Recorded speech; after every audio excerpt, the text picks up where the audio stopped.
I'm Logan Crawford, and right now on Spotlight, we're delving into a thought-provoking novel that is called Huxley Perdu by Matt Bird. This captivating story follows Hux, a man who feels disillusioned and lost, navigating a world that seems to be against him. As Hux embarks on a journey of self-discovery and transformation, he uncovers the profound truth that true contentment lies within himself. We're delighted to have this very talented author join us here today on Spotlight. We thank the team at Atticus Publishing for helping us put him in the spotlight today, and we ask viewers like you to support authors like him by subscribing to our channel and by purchasing this amazing book. The links are below this interview. Matt, great to have you on the show today. Thanks for joining us. Thank you for having me. It's great to be here. This is a terrific novel. As I said to you before we began recording, it's very much a work of philosophy at its heart. What made you decide to write Huxley Perdu? I saw the movie The Mountains Between Us, and Mhm. it inspired me to write a book about somebody that has to survive something difficult and become a better person on the other side. And I also worked in a mental hospital for a year as a psychological technician. And, that really inspired me to delve into the more philosophical and emotional parts of the book. Yeah, well, that must have been amazing research on the human mind being in a mental hospital for a year, because there's so many troubled people out on the street. You wonder who's actually confined. I mean, how bad is it in there? So I'm sure that was wonderful research on the human condition for sure. Have you always been philosophical in your thoughts and feelings and in your pursuits and in your writings? Absolutely. I love delving into the human condition and just like kind of seeing what makes people tick and understanding why they are the way that they are. Yeah. Tell us about Hux a little bit. Is he a little bit you? Is he a little bit somebody you know? Did you borrow bits and pieces? Tell us about developing him as a character. Yeah, I mean, I have a hard time writing a character who isn't a little bit me. Mhm. Um, it's kind of just how it works, at least for me. And well, I would say that he's a little bit of my brother as well. But then, the more um, harder sides of him Yeah. um, were more just from my imagination. Um, and I wanted him to come off as kind of a jerk at first, and I wanted him to be unlikable so that you could see his change throughout the book and come to like him in the end. Absolutely. That transformation is very, very apparent as you do read the book and follow his journey. So are the themes of resilience and inner strength. Those seem to be important parts of the story as well. Tell us about that. Yeah, absolutely. I believe in that wholeheartedly in my life that you have to be strong to make it through life. Um, and you have to be willing and able to change. Yeah. And I believe that change is possible, um, which is evident in the book, I think. Yeah. Absolutely. What's our time here anyway if we are not capable of change, right? If we're just going to be Yeah. stagnant, if we are as we were born into this world, I don't think it's much of a challenge or much of a journey. That's for sure. Tell us a little bit about your writing career. This is not your first book, right? No, yeah. I served a mission, 2-year mission for the Church of Jesus Christ of Latter-day Saints in Montana and parts of Wyoming. And while I was there, I felt very inspired to write a series of poems. Mhm. Um, and then when I returned home to Utah, I felt very strongly that I should try to get them published. So I reached out to several publishers and received a contract from one of them, and that just kind of launched me onto to writing novels. And I turned out I loved it, and seemed like a good career path for me. Absolutely. Now you're a long way off from Montana and Utah. You're in New York City now. What brought you Yeah. to the Big Apple? Well, I decided to do a countrywide book tour, and so I drove along the southern United States, and then up the eastern United States. And New York was actually only my halfway point. Um, I was going to come across the top of the country and then down the Pacific coast. And I got 20 miles out of New York and I got in a car accident. Wow. Yeah. So I had to come back to the city and I had to get the car fixed. It took a month and a half. And yeah, that was a year ago Yeah. and decided to stay. Car is fixed, but you've decided to stay. Yeah.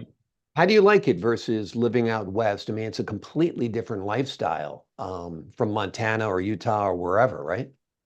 Oh yeah, absolutely. I actually love it here. I feel like I fit in more here than I ever Yeah. did in Utah.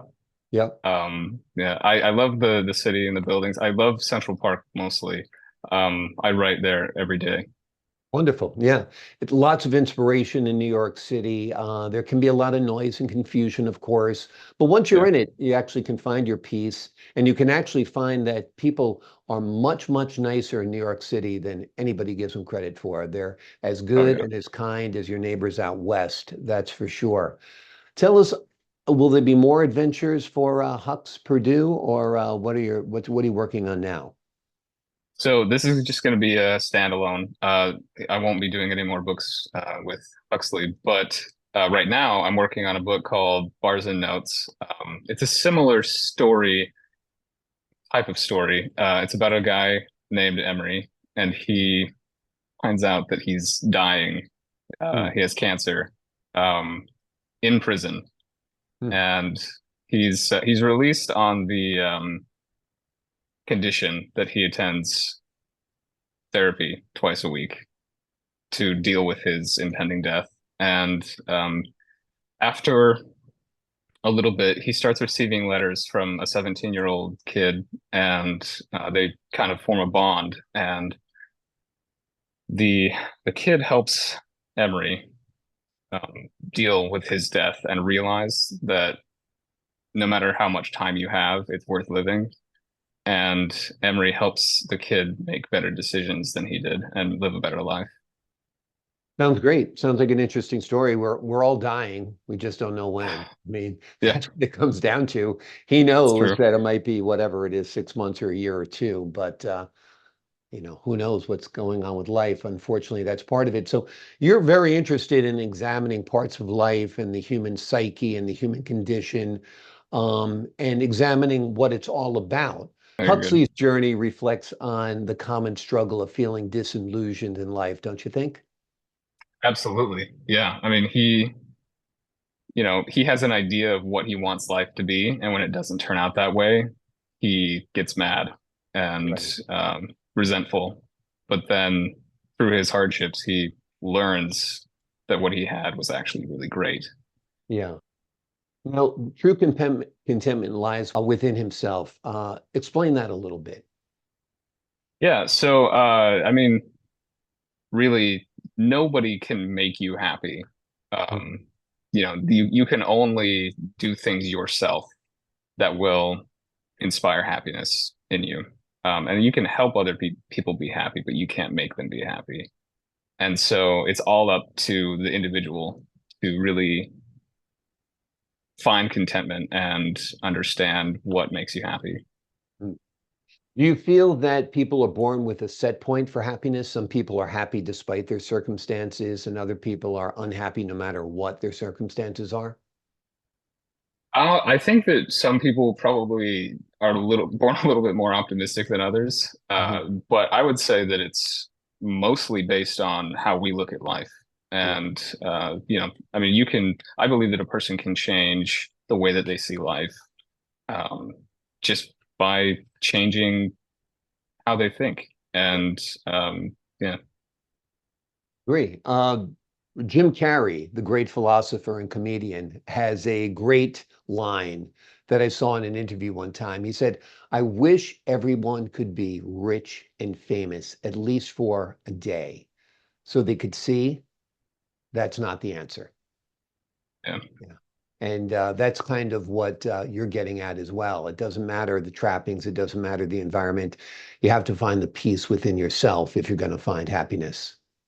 absolutely. Yeah. Yeah, that's one thing. Like, I'll share a little bit of a personal experience. When I was 14 years old, I watched my dad pass away. Hmm. And, that's not a super easy thing to do. And I could have, retreated into myself and just completely shut myself off and never, or blamed other people, blamed God, whatever. Um, but instead, I decided that I needed to look outward Hmm. and not hold resentment because he is gone. Yeah. And I decided to help other people. One example was serving a mission in Montana, and another is writing. It really helps me with emotional, like letting out emotional things and understanding myself. And so I think it's all about looking outward. And then by doing that, you're able to change your outlook and then change your in-look, the way that Yeah. you see yourself. Yeah, I agree. I mean, what a terrible ordeal you went through. Obviously, it is transformative. I remember I had friends in high school who had lost their fathers. And, that's the worst time because you're almost a man. You're fully aware of what's going on. You're fully aware of what's lost. I mean, if it happened at 10, it'd be awful, but 14 in some ways is worse. But I'm glad you were able to channel that grief and that sadness into positive things. And this is a great work. I think the folks at home who are watching today will truly enjoy it. It is called Huxley Perdu. It's written by Matt Bird. It's a captivating story that follows Hux, a man who feels disillusioned and lost, navigating a world that seems to be against him, but he embarks on a journey of self-discovery and transformation, and he uncovers a profound truth. You'll enjoy this book. It's a book of philosophy. It's a book of heart. It's a book of feeling. Matt, thank you so much for joining us here today on Spotlight. Thank you. Thank you for having me. I appreciate your time, sir. To the folks at home, I'm Logan Crawford, thanking you for your time this time. Until next time on Spotlight.